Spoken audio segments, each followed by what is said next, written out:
Welcome back to mom and daughter talks. ఈరోజు chicken curry ఎలా చేసుకోవాలో తెలుసుకుందాం.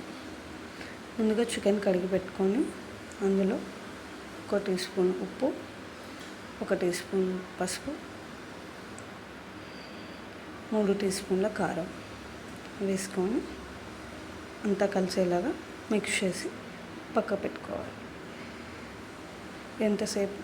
ఒక 15 మినిట్స్. మసాలా కోసం చెక్క, గసగసాలు,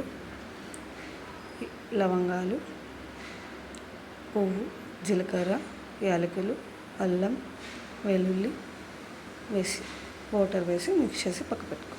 కడాయిలో ఆయిల్ వేసి ఒక 3 పచ్చిమిరపకాయలు, ఆనియన్స్ వేసి గోల్డెన్ బ్రౌన్ వచ్చేంత వరకు వేపుకోవాలి. గోల్డెన్ బ్రౌన్ వచ్చిన తర్వాత కరివేపాకు వేసుకోవాలి.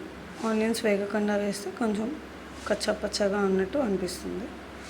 ఆనియన్స్ గోల్డెన్ బ్రౌన్ వచ్చినంత వరకు వేపుకొని తర్వాత చికెన్ వేసుకోవాలి. ఆనియన్స్ వేసిన తర్వాత కొంచెం అటు ఇటు కలుపుతూ ఉండాలి. ఇప్పుడు గోల్డెన్ బ్రౌన్ వచ్చింది కదా, మనం చికెన్ వేసుకుందాం.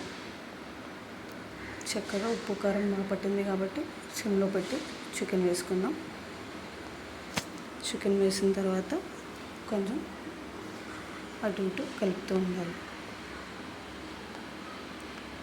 కలిపేసి ఒక 5 to 10 మినిట్స్ మూత పెట్టుకొని పక్క పెట్టుకోవాలి.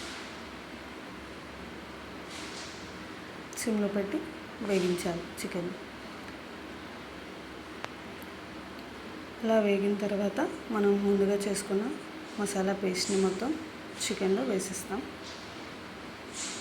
చికెన్లో వేసేసిన తర్వాత ఆ మసాలా బాగా పచ్చివాసన పోయినంత వరకు కలుపుతూ ఉండాలి.